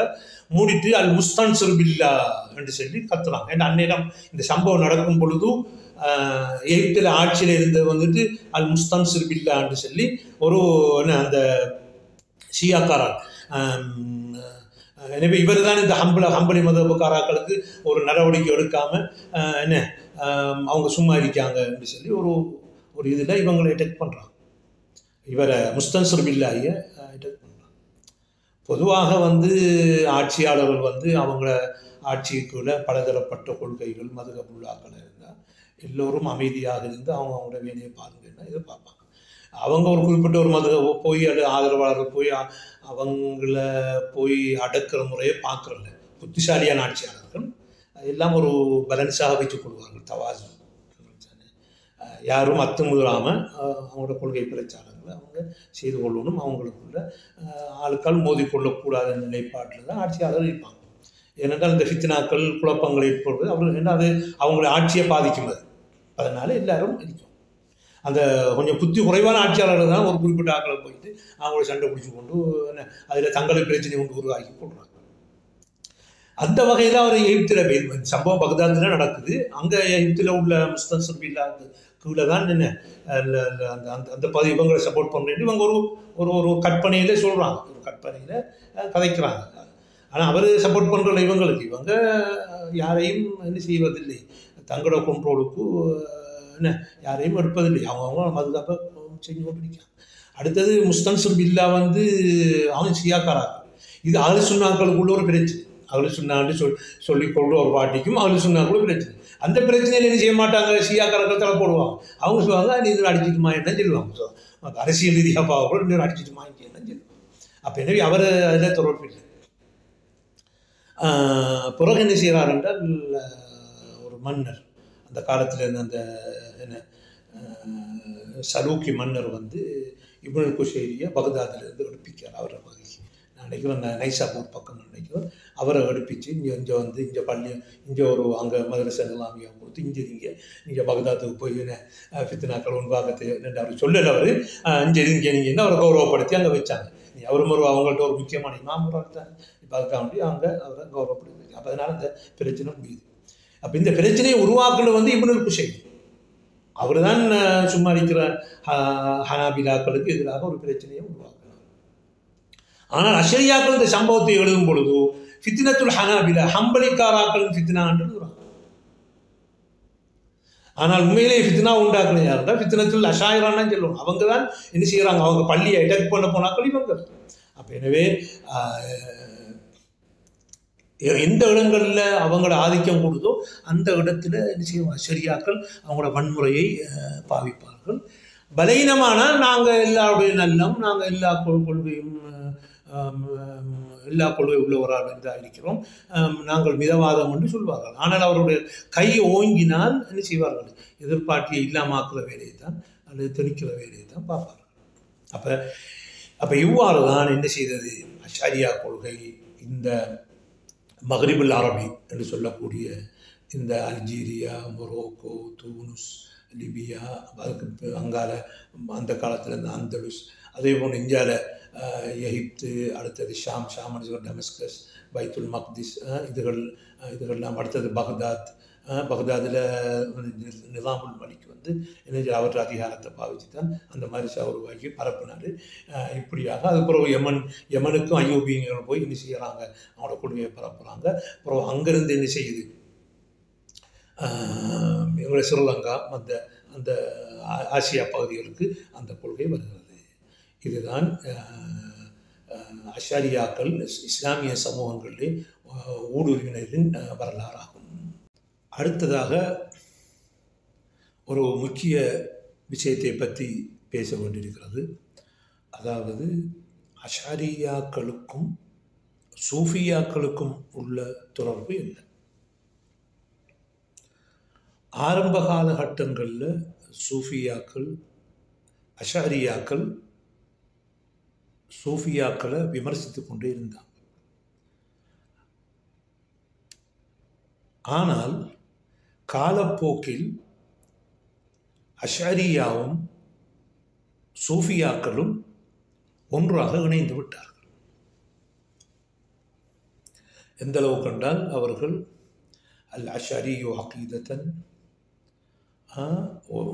வல் காதிரியு தரீகத்தன், உதாரணத்துக்கு அப்படி நாங்கள் அகீதாவில் அஷாரியாக்கள், தரீகாவில் காதிரியாக்காராக்கள் அல்லது ஷாதுரியாக்காராக்கள், ரிஃபாயியாக்காராக்கள், நக்ஷபந்தியாக்கள் என்று சொல்லிக் கொள்வார்கள். இந்த வரலாற்று ரீதியாக நாங்கள் பார்க்கும் பொழுது எவ்வாறு இந்த மாற்றம் நிகழ்ந்தது என்பதை நாங்கள் அறிந்து கொள்ளலாம். இந்த முதலாக அஷாரியாக்கள் தாக்கம் பெறுவது அல் குஷைரி என்பவர் ஊடாக. அபுல் காசிம் அல் குஷைரி அவர்களுக்கு ஒரு கிதாப் இருக்கிறது, கிதாபுன் மஷ்ஹூர், அது பிரபலியமான கிதாபு அர் ரிசாலா என்ற ஒரு கிதாபு. அதில் அவர் சூஃபிச சிந்தனைகளை அதில் எழுதியிருக்கிறார். இந்த அல் குஷைரி என்பவரும் அல் ஜுவைனி என்கிற அஷாரியும் அடுத்தது பைஹக்கியும், அவரும் முத்தாசிர் பில் அஷாரியா என்ற இப்னு ஃபுரக்குட மாணவர், இந்த 3 பேரும் நண்பர்கள். இவர் ஒன்றாகத்தான் நினைச்சிருக்காங்க, ஹஜ்ஜி போயிருக்காங்க. ஹஜ்ஜி போகக்குள்ள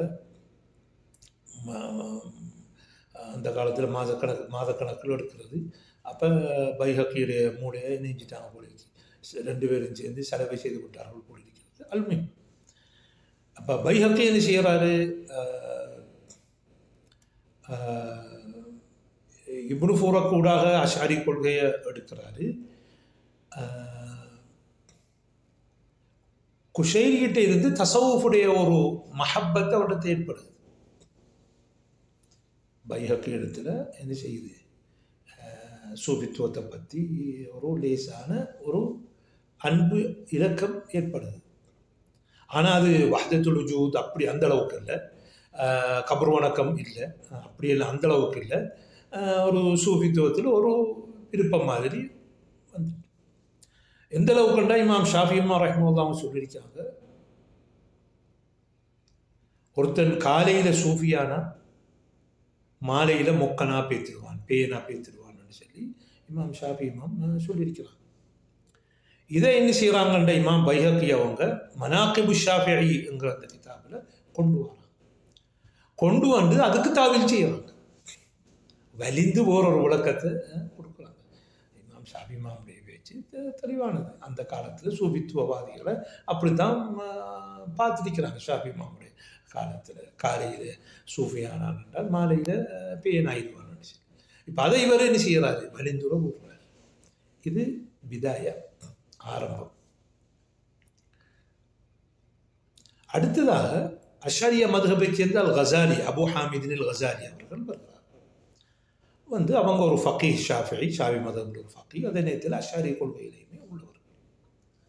அவர் சூஃபித்துவத்தால் தாக்கம் பெறுறார். அபு தாலிபினின் மக்கி எழுதிய கூத்துல் குலூப் என்ற கிதாபை வாசித்து அதன் மூலமாக அவர் என்ன செய்கிறார், சூஃபித்துவத்தில் ஒரு தாக்கம் ஏற்படுகிறார். எந்த அளவுக்குன்னா அத்வைதம் உட்பட 2 விஷயம், அத்வைதம் அதில் கசாலி அவர்கள் தாக்கம் பெற்றிருக்கிறார்கள். 2வது சத்தியத்தை வந்து பகுத்தறிவாலேயோ அல்லது குர்ஆன் ஹதீஸாலேயோ அடைய முடியாது. இல்ஹாம் அல் முகாஷஃபா, இறை உதிர்ப்பு மூலமாகத்தான் என்ன செய்ய முடியும், சத்தியத்தை விளங்க முடியுங்கிற நிலைப்பாட்டுக்கு வரார். அப்போ நான் முன்பு உங்களுக்கு சொன்ன பிரகாரம் கசாலி அவர்கள் மதரச நிலாமியாவில் ஒரு பேராசிரியராக இருந்தவர். அவர்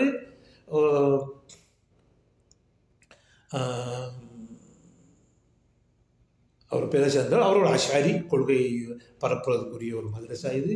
இப்போ அதிலிருந்து இவர் சூஃபித்துவத்துக்கு மாறி அந்த அபு தாலிபினின் மக்கி எழுதிய கூத்துல் குலூப் என்ற அந்த கிதாபை அடிப்படையாக வச்சு இஹ்யா உலூமுத்தீன் என்ற கிதாப் இருக்கார். அதில் வார விஷயங்களையும் கொண்டு வந்து இவரும் போகிற ஹாரிஸ் அல் முஹாசிபி, அடுத்தது இப்னு சீனா போன்றவர்களின் கிதாபிலிருந்து எடுத்துகிறார். இப்னு சீனா முத்தஃபல்சிஃபாக இருந்தாலும் அவர் அந்த அல் இஷாராத் என்ற நூலில் தசவுஃபை பற்றிய சில விஷயங்கள், சூஃபிசம், அத்வைதம் அல்ல, அந்த ஆத்மீக சம்பந்தமான சில விஷயங்கள் இருக்குது. அதை என்ன செய்வாங்கன்னா சூஃபித்துவவாதிகள் அவங்க இப்னு சீனாட்டம் எடுப்பாங்க. இப்னு சீனாவோட அவரோட ஃபல்சஃபாவோட உடன்பாடு இல்லாமல் இருப்பாங்க.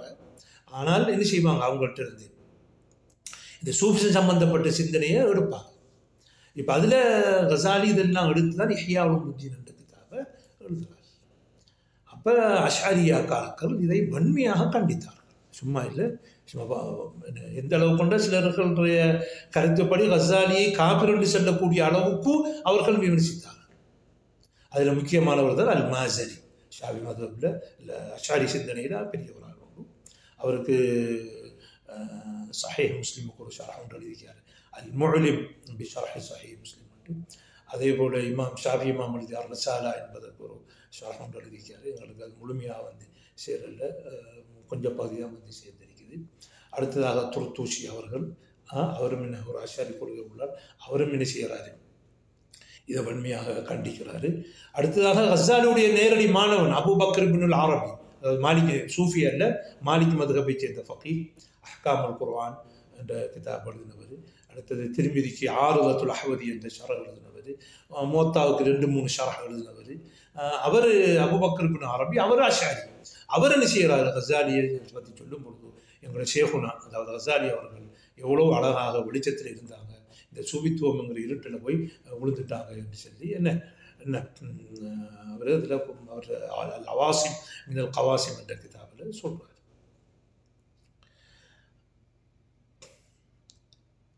அப்போ எனவே இங்கே கசாலி தான் இங்கே பிரதானமாக என்ன செய்கிறார், அஷாரி மதகபில் ஒரு தாக்கம் விளைவிக்கார்.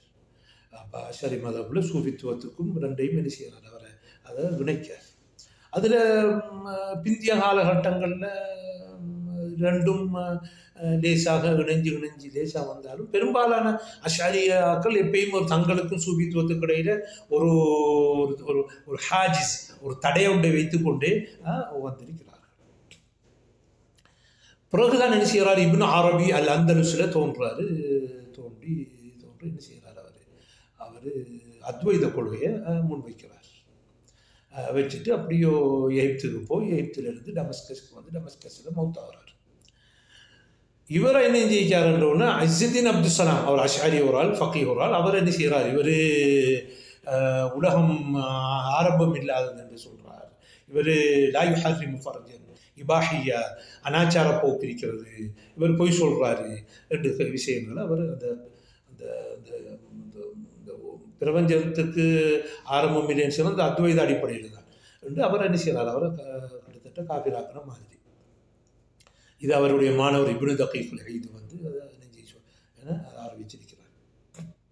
அப்போ இங்கே அஷ்அரி மதஹபில் உள்ள ஒரு முக்கிய ஒரு ஆள் வந்து இப்னு அரபியிலே அந்த வஹ்தத்துல் வஜூத் கொள்கைக்கு என்ன செய்கிறார், அவர் எதிர்த்து நிற்கிறார். இரண்டால் டமஸ்கஸில் இருந்தார் இஸ்ஸுத்தீன் அப்துஸ்ஸலாமும் வெறும் இப்னு அரபியும் அங்கே தான் வந்து கடைசி காலத்தில் இருந்தார். அடுத்ததாக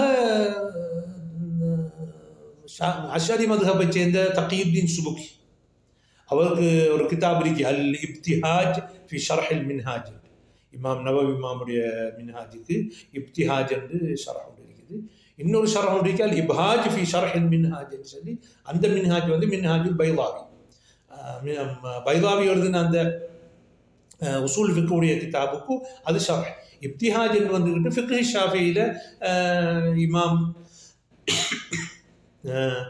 இமாம் நவவி எழுதுனதுக்கு இவங்க ஷர்ஹ் ஒன்று எழுதிக்காங்க.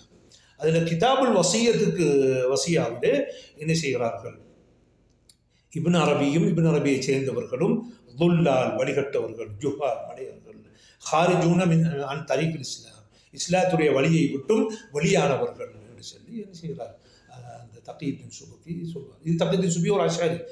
ஏன்னா இப்னு தைமியா அந்த மதுஹப் சுன்னாக்களை மதுஹப் ஸலஃபை கொண்டு வந்த டைமுக்கு எதிர்த்தவர்கள் அவரும் ஒருவர். ஆனால் இப்னு அரபி விஷயத்தில் அவர் மிச்சம் என்ன தெளிவாக இருக்கிறார். அடுத்ததாக 9ஆம் நூற்றாண்டில் அல் அலா அல் புகாரி, அவரும் அஷ்அரி முத்தாசிம், அவரும் வந்து இப்னு அரபியுடைய விஷயத்தில் என்ன செய்கிறார், மிகவும் கடுமையாக இருக்கிறார். அவரும் காபிர் என்று சொல்கிறார் இப்னு அரபி. பிறகு அல் இமாம் அல் பிகாய், அவரும் ஒரு ஷாஃபிஈ, ஒரு அஷ்அரி. அவர் என்ன செய்கிறாரு, இப்னு அரபிய காபிர் என்று சொல்லியே ஒரு கிதாப் எழுதுகிறார், தன்பீஹுல் கபி இலா தக்ஃபீர் இப்னு அரபி சொல்லி ஒரு கிதாப். அதில் 4 மதுஹபை சேர்ந்த இமாம்கள் வேற காபிர் என்று ஃபத்வா கொடுத்த ஃபத்வாக்களை எல்லாம் அதில் கொண்டு வந்திருக்கிறார். அடுத்ததாக ஷாஃபி மதுஹபில் 9ஆம் நூற்றாண்டில் இப்னுல் முக்ரி என்கிறவருக்கு ரவுது தாலிப் என்ற ஒரு கிதாப் இருக்கு ஃபிக்ஹ் ஷாஃபியில். அது சொல்றாரு, மன் ஷக்க ஃபி தக்ஃபீர் அல் யஹூதி வன் நஸாரா வ தாயிஃபத் இப்னு அரபி ஃபக்கத் கஃபர். யாராவது யூதர்களோ நசாராக்களோ அடுத்து இப்னு அரபியுடைய தாயிபா அந்த குரூப்போ காபிரங்கிறதுல சந்தேகப்பட்டவனும் காபிராகி விடுவான். அப்படின்னா அவனுக்கு இஸ்லாத்தை பற்றி தெளிவு இல்லை என்கிறதான் அர்த்தம். அப்படி ஷாஃபி மதுஹபை சேர்ந்தாக்களும் அஷ்அரி மதுஹபை சேர்ந்தாக்களும் ஒரு இப்னு அரபியில் இந்த அத்வைத கொள்கைக்கு எதிரான ஒரு நிலைப்பாட்டை எடுத்திருக்கிறார். எங்கே ஒரு பிரச்சனை மாற்றம் ஒன்று வருதுன்னு சொன்னால், ஜக்கரியல் அன்சாரி, அவர் ஹிஜ்ரி 926 மரணித்தவர். அவர் ஷாஃபி மதுஹபில் உள்ளார், அவர் ஒரு அஷ்அரி கொள்கையில் உள்ளார். அதே டைமில் அவர் சூஃபித்துவ சிந்தனை உள்ளார். இவர் தான் என்ன செய்கிறாரு, வந்து இப்னு அரபிய ஒரு வலியும் மின் அவுலியா இல்லா என்று சொல்லி இப்னு முக்ரி எழுதின இப்னு முக்ரி ரவுது தாலிப் என்றதுக்கு அஸ்னல் மதாலிபில் அவர் ஜக்கரியல் அன்சாரி வந்து இல்லை, அவர் நல்ல மனுஷன், அவருங்க இப்படி அவங்களுக்கு இஸ்லாஹாத்துகள் இருக்குது, அப்படி இப்படின்னு சொல்லி ஒரு காரணத்தை அவர் முன்வைக்கிறார். இஸ்லாஹாத் இருக்குன்னு சொன்னால் இஸ்லாஹாத்து படி தான் மது தூக்கி சொல்கிறது. மது தூக்கிங்கிறது சும்மா எழுதுறது இல்லை, அதுக்கு ஒரு இஸ்லாஹாத்து. இப்போ ஃபிக்கில் இஸ்லாஹாத்தில் இருக்கிற மாதிரி, உசூல் ஃபிக்கில் இருக்கிற மாதிரி, உலூமுல் ஹதீஸில் இருக்கிற மாதிரி இதுலேயும் இஸ்லாஹாத்துகளை வச்சிக்கிறாங்க. இன்ன சொல்லுக்கு இன்ன அர்த்தம், அல் ஆயான் என்றால் இன்ன அர்த்தம், அல் ஹக்கீகல் முஹம்மதி என்றால் இன்ன அர்த்தம் என்று வச்சு அந்த அடிப்படையில் தான் அவர் அத்வைதத்தை சொல்கிறார். அது வந்துட்டு இஸ்லாஹாதிக்குன்னு சொல்லி அது நியாயப்படுத்தல, அந்த இஸ்லாஹில் தான் மது தூக்கி சொல்கிறார். அப்போ ஜக்கரியா அல் அன்சாரி தான் என்ன செய்கிறாரு, இந்த ஷாஃபி மதுஹபில் ஒரு இப்னு அரபி ஆதரிக்கிற போக்கு எடுக்கிறார். அவர்கிட்ட இருந்து இந்த போக்கு எடுக்காரு அப்துல் வஹாப் ஷாஹானி. அவர் 973 ஹிஜ்ரி 973 மௌத்தார். அவர் வந்து இதே நிலைப்பாட்டை இப்னு அரபி வலியும் மின் அவுலியா இல்லா என்று அல் யவாகீத்து வல் ஜவாஹிர் என்ற ஒரு கிதாபை எழுதுகிறார். அதில் ஃபுத்துஹாத்துல் மக்கியாவை சுருக்கி அது இதென்று போட்டு என்ன செய்கிறார், ஒரு கிதாப் ஒன்றை எழுதி இப்னு அரபியை மார்க்கெட்டிங் செய்கிறார். இப்னு அரபிக்கு முலாம் பூசி என்ன செய்கிறாரு, சமூகத்துக்கு கொடுக்குறாரு. அது இல்லாமல் தபக்காத்தில் அவுலியாண்டு கிதாபுகள் அது எல்லாம் ஒரு அப்துல் வஹாப் ஷாஹானி இருக்காரு. எய்த்தில் உள்ள ஒரு அந்த அந்த சமூக சிந்தனையை பாழாக்குனாக்கள் இவர் முக்கியமான. இன்றைய எகிப்து மக்கள் மத்தியில் ஒரு கபர் வணக்கம் இருக்குது என்று சொன்னால் பரந்த அளவில் அதுக்கு அதை மக்கள் மத்தியில் மார்க்கெட்டிங் செஞ்சாங்க. அதை கொண்டு போய் தஸ்வீருக்கு பண்ணால் வந்துட்டு முக்கியமானவர் வந்து இவர் அப்துல் வஹாப் ஷாஹானி. அப்போ அப்துல் வஹாப் ஷாஹானி வந்து ஷாதுலியா தரீகாவை சேர்ந்தார். எனவே ஷாதுலியா தரீகாக்காராக்கள்லாம் இப்னு அரபியை நல்ல நிலைப்பாட்டுக்கு வருவார். அடுத்ததாக இந்த ஜக்கரியா அல் அன்சாரிகிட்ட இந்த இப்னு அரபியை தாலீம் பண்ணுறது. அதுக்கு முதல்ல ஜக்கரியா அல் அன்சாரியை பற்றி சஹாவி எழுதும் பொழுது அவர் இப்னு அரபியை புகழ்ந்து பேசின பொழுது நான் அவர்கிட்ட போய் சொன்னேன், இந்த வேலையை விட்டுருங்க, இது சரி வராது, இப்னு அரபியை பற்றி இங்கே செய்வானா, இப்படியெல்லாம் சொல்ல வேணான்னு சொன்னேன். ஆனால் அவர் என்ன பேச்சு கேட்கலன்னு சொல்லி. அதுக்கப்புறம் இமாம் சஹாவி ஒரு கிதாப் எழுதிச்சாங்க, அல் கவுலுல் மும்பி அண்ட் தர்ஜமத் இப்னு அரபி என்று. இப்னு அரபிக்கு ஃபத்வா கொடுத்த காப்பிரண்டு ஃபத்வா கொடுத்த எல்லார ஃபத்வாவையும் அவர் அந்த கவுலுல் மும்பியில் கொண்டு வந்திருக்கிறார். அது கிதாபு அச்சிடப்பட்டிருக்கிறது, பார்த்துக்கொள்ளலாம். அடுத்த ஜக்கரியா அல் அன்சாரிகிட்ட இந்த இப்னு அரபியை தாலீம் பண்ணுறது, அவரை வலி என்று சொல்லி அந்த இதை எடுக்கிறாள் தான் இப்னு ஹஜர் அல் ஹைத்தமி. இப்னு ஹஜர் அல் ஹைத்தமி அவர் என்ன செய்கிறார், எடுக்கிறார். அவர் ஷாஃபி மதுஹபில் பிந்திய காலத்தில் முக்கியமான, அதாவது யமன் உலமாக்கள் எல்லாம் அவரோட ஃபத்வாவை தான் ஷாஃபி மதுஹபில் எடுப்பாங்க. ரம்லியுடைய ஃபத்வாவை மிஸ்ராக்கள் எடுப்பாங்க, யமன் நாக்கள் வந்து இப்னு ஹஜர் ஹைத்தமி தான் எடுப்பாங்க. ஏனென்றால் அவர் மக்காவில் இருந்தது, மக்காவில் யமன் வாசிகள் இருந்தாங்க. அதனால் அவர் கிதாபுகள்லாம் அவங்க எடுத்து அதை அவங்க யமன் நாட்டுக்கு அனுப்பி அதன் மூலமாக அங்கே என்ன செய்தாங்க, அவர் இப்னு ஹஜர் ஹைத்தமியை பிரபலியமாக்குறாங்க. அப்போ அவர் என்ன செஞ்சார் என்றால், இந்த அவரோட ஆஷாரிய கொள்கை இப்னு ஹஜர் ஹைத்தமி இப்னு தைமியா பற்றி கடுமையாக விமர்சித்தவர். அறிவியல் ரீதி இல்லாமல் இப்னு தைமியா சொல்லாத விஷயங்கள் எல்லாம் அவர் அல் ஃபத்தாவல் ஹதீதியா அவரை சொல்லி அவருக்கு எதிரான ஃபத்வாக்கள்லாம் கொடுத்தார். இப்போ அவர் என்ன செய்கிறாருன்னா, இப்னு அரபியை வலியும் மின் அவுலியா இல்லா என்று சொல்லி என்ன செய்கிறார், அவரோட ஃபத்தாவா ஹதீதியாவில் எழுதுகிறார். இதை என்ன செய்கிறாங்க, ஷாயி மதபுக்காராக்கள் வாசித்து ஷாயி மதபுக்காராக்கள்லாம் என்ன செய்கிறாங்க, இப்னு அரபியை விரும்புகிறாங்களா மாறாங்க. ஆனால் ஒரு கட்டத்தில் வரக்குள்ள அத்வைதம் சொல்லியிருக்காருன்னு வரக்குள்ள அவங்கள்ட்ட ஒரு தடுமாற்றம். அதில் கொஞ்சம் பேர் அத்வைதம் சரிதானுங்கிறதும், இன்னும் கொஞ்சம் பேர் இல்லை அது வந்து அது பூத்தப்பட்டது, இல்லாட்டி அதுக்கு வேறு விளக்கம் இருக்குது, அதுக்கு வேறு முஸ்தலஹாத்துகள் இருக்குதுன்னு சொல்லி சமாளிக்கிறார்கள் சிலர்கள் இருந்தாங்க. ஆனால் யாரும் தைரியமாக இப்னு அரபியில் வழி என்று சொல்லி போட்டு அவற்றை கருத்தை சரி என்று சொல்கிறதுக்கு அவங்க ரெடி இல்லை சிலாக்கள். இப்போ இப்னு ஹஜர் ஹைத்தமியுடைய அந்த ஃபத்தாவல் ஹதீதியாவை பார்த்து தான் அப்துல் ரவுஃப் என்ன செஞ்சார் என்றால் இந்த இப்னு அரபியை நேசித்தார். இப்போ அவர் ஆரம்பத்தில் அவருடைய அத்வைத கொள்கையை முன்வைக்கும் பொழுது இப்னு அரபி ஃபுத்துஹாத்துல் மக்கியா ஃபுசூஸுல் ஹிகம் என்ற நூலில் சொல்லியிருக்காரு. அந்த இப்னு அரபியை எங்களை ஷாயி மதுஹப் இமாம் அஷ்அரி இமாம் இப்னு ஹஜர் ஹைத்தமி கொண்டிருக்கிறாரு, எனவே அவர் சொல்வது சரி என்று அவர் பிரச்சாரம் பண்ணார், உலமாக்களுக்கு சொன்னார். அது உலமாக்கள் அதுக்கு மரபு கொடுத்தாங்க, இல்லை அது நீங்கள் முழங்கின போல, இல்லாட்டி அவருக்கு கிதாபில் பூத்தப்பட்டிருக்கு செருகப்பட்டிருக்கு அப்படி என்று கொடுத்து சமாளிச்சுட்டாங்க. அப்போ இப்படித்தான் என்ன செய்யுது அந்த தஸாவுஜ் பைனல் அஷ்அரியா வல் சூஃபியா. அப்போ எனவே பிந்திய காலங்களில் என்ன செய்யப்படுது, இப்படி இந்த அஷ்அரியாக்களுக்கும் சூஃபியாக்களுக்கும் இடையில ஒரு ஒரு ஒரு கலப்பொண்டு ஏற்பட்டுட்டு. அடுத்ததாக இப்போ நாங்கள் இலங்கையை பொறுத்தளவில் எங்களுக்கு இஸ்லாம் வந்தது யமன் என்ற வகையில். அங்கே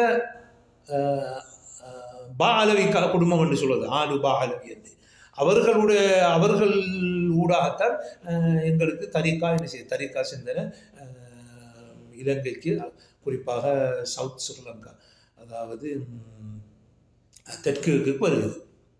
அதில் இந்தியா அங்கே வந்துக்கிட்டு முஹம்மது இப்னு அலி அல் அலவின்னு சொல்லி அவர் ஃபக்கீஹுல் முகத்தம் என்று சொல்கிறார். அங்கே அவர் தான் என்ன செய்கிறாரு, அங்கே அந்த யமனில் என்ன அந்த ஒரு தரிகாவை ஏற்படுத்துகிறாரு. அதுக்கு தரிக்கல் அலவியான்னு சொல்கிறது. அந்த தரிக்கல் அலவியா என்பது ஷாதுலியா தரிகாவிலிருந்து எடுக்கப்பட்ட ஒரு மொடரேஷன் பண்ணப்பட்ட ஒரு தரிகா. அதில் சில சடங்குகள் அதுகளை கூட்டி அலவியா தரிகான்னு. அது அடிப்படையில் ஷாதுலியா தான். அப்போ ஷாதுலியா தரிகா எப்படி வந்துச்சுன்னு சொன்னால், ஷுஐப் அபு மதியன் அத்தில்மிசானி என்கிறவர் மொரோக்கோவில் இருந்து சில பிரதிநிதிகளை இந்த யமனுக்கு அனுப்பி அந்த ஷாதுலியா மொரோக்கோவில் இருக்கிற ஷாதுலியா தரிகா அந்த தரிகாவை என்ன செய்கிறார் இந்த யமனில் பரப்புறார். அதுவும் குறிப்பாக ஹதரமௌத்தில் தரீம் என்ற இடம் ஒன்று இருக்குது, மதீனத்து தரீம் என்று. அதில் இதுவரைக்கும் என்ன அந்த அஷ்அரியாக்கள் சூஃபியாக்கள் மதரசாக்களை செஞ்சு அதில் வெளிநாட்டிலிருந்து இந்தியா, ஸ்ரீலங்கா, கேரளா, குறிப்பாக கேரளா கூட கேரளாவிலேருந்து ஆக்கள் வந்து இங்கே படித்து கொண்டிருக்காங்க. அந்த படிக்கிற ரெண்டு பல இது தான் இந்த அஷ்அரியா கொள்கையையும் என்ன சூஃபித்துவத்தையும் படிச்சுட்டு போய் அந்த அந்த என்ன அந்த அந்த அந்த ஆற்றுல கடலில் போடுற அந்த வள்ளம் மாதிரி உள்ள அந்த தலப்பாவை போட்டி அந்த கேரளாக்காரர்கள் போட்டிப்பாங்க, அந்த கேரளா பரையிலவிகள் போடுறோம், அதையும் போட்டுவிட்டு நாங்கள் என்ன ஆத்மீகம் பேசுகிறோம் அல்லது அவுலியாக்களை நேசிக்கிறோம் என்ற பேரில் மக்கள் ஈமான பலதாகி கொண்டிருக்கிறாங்க. அப்போ இப்படித்தான் அதுதான் என்ன செய்யுது, எங்களுக்கு இலங்கையில் வந்தாக்கள் அந்த அலவியா தரீக்காவில் என்ன அங்கே வந்து புரோத ஷாதுலியா தரீக்கா என்று வந்து சவுத்தில் இருக்கிறது பொதுவாக காலி அந்த சீனம்போட்ட பகுதிகளில். ஆனால் ஏனைய உள்ள பகுதிகளில் பெருசாக அந்த ஷாதுலியா தரீக்காவை எடுக்கலை. அந்த அந்த மற்ற கத்தம்பாத்தியா மௌலுந்து அதுகள்லாம் அந்த பஹஜி என்று சொல்கிறாக்கள் மூலமாக பஹஜி படிச்சுட்டு போய் அப்புறம் ஒவ்வொரு ஊர்லேயும் அந்த சடங்குகளை செய்ய போய் பரவிச்சு. ஆனால் அந்த சூபித்துவ சரீகா சிந்தனை வந்து அதை மக்கள் ஏற்படுத்துது, அதை ஏற்றுக்கொள்ளணும் மக்கள். அதுக்கு உதாரணம் என்ன என்றால், காத்தாங்குடியில் ஒரு காலத்துக்கு முன்னுக்கு ஒரு வெள்ளியாடிமன் ஒருவர், காத்தாங்குடியில் வெள்ளியாடிமன் ஒருவர் இந்தியாவுக்கு போய் ஓதிட்டு வந்தார்.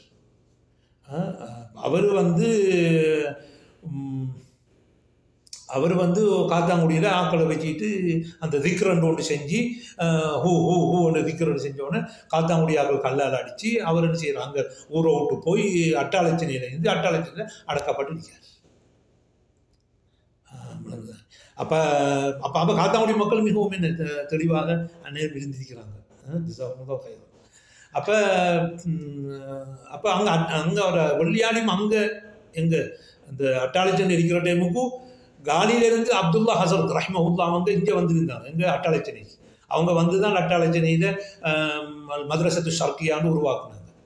அவங்களும் இவர தரீகா முறைக்கு எதிராக ஒரு ஃபத்வா உண்டு, சில உலமாக்களை கூட்டி அங்கே அங்கே அந்த ஷர்கியா மதரசாவோட கூடி இந்த திக்ரு ஹூ அண்டு திக்ரு செய்யறதுக்கு எதிராக என்ன அவங்க அந்த ஃபத்வா உண்டு வெளியிட்டிருக்கிறாங்க. அவங்க அந்த அப்துல் ஹசரத் அவங்கள்ட்ட தான் இலங்கையில் உள்ள பழைய உலமாக்கள் எல்லாம் மாணவர்கள், அப்துல் சமத் ஹசரத், அஜ்வத் அலிமு. ஆனால் அவர் ஷாவி மதுஹபுக்காக இருந்ததுக்கு அவர் என்ன செஞ்சிட்டார், அந்த இப்னு தைமியா ரஹிமஹுல்லாஹ் அவங்களும் புகழக்கூடியவராக இருந்திருக்கிறார்.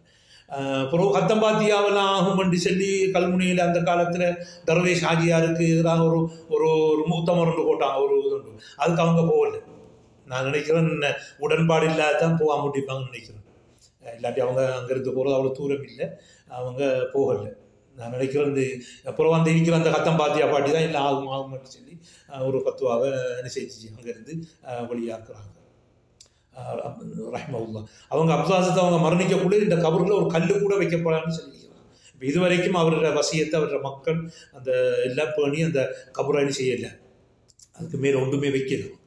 அந்த அளவுக்கு அவங்க பக்குவமாக இருந்திக்கிறாங்க. இன்றைய போனீங்கன்னா கபருங்கிற சாதாரண ஒரு கபராகத்தான் இருக்கும். அவர் நினைச்சிருந்தாருன்னா அதுக்கு மேலே கட்டுறதை கட்ட சொல்லி இல்லாட்டி இல்லாட்டி அதை பற்றி ஒன்றும் பேசாமல் போயிருக்கலாம். அவங்க மற்றாக்கள் கட்டுறதை கட்டி பெருசாக பறக்கத்தை எடுத்துக்கிப்பாங்க. ஆனால் அவர் சொல்லிட்டாரு ஒரு கல்லும் கூட அங்கே வைக்கக்கூடாது. இப்போ அந்த அளவுக்கு அப்துல் ஹசரத்தை வந்து இந்த அப்துல் ஹசரத்னு சொல்கிறது மதரசுல் ஃபலாஹ் இருக்கிற அப்துல் ஹசரத் அவங்க அதெல்லாம் பட்டணும். இது அப்துல்லா ஹசரத்னு நான் சொல்கிறது காலியில் இருந்து காவையன் பாட்டியோட பிரச்சனையாகி கொண்டு உமர் அலி ஹசரத்தை வந்து இங்கே அட்டாளச்சேரிக்கு கூட்டிகிட்டு வராங்க. அவங்க தான் அப்துல் ஹசரத் அவங்கன்னு சொல்கிறது. எனவே இந்த ரெண்டு பேரையும் என்ன செய்யக்கூடாது, கலந்துக்கக்கூடாது. அதெல்லாம் பண்ணுற இடத்துல இருந்து காத்தாமல் மதரசுல் ஃபலாஹ் ஒரு கொண்டு வந்த முதலிசா கொண்டு வந்த அவர் ஹசரத் அவங்க ரஹ்மவுல்லா அவங்க போகிற